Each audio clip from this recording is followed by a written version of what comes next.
是台东一个卖菜阿嬷。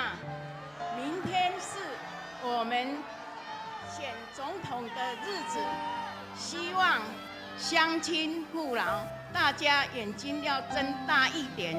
我们要选一个能为我们做事的领导人，我们要选一个能为台湾这一块土地的老百姓、人民、下一代想的人，安尼咱就选对人，爱选对一个会当为咱台湾这块土地来做一个领导人，哦，安尼咱的国家才会兴旺。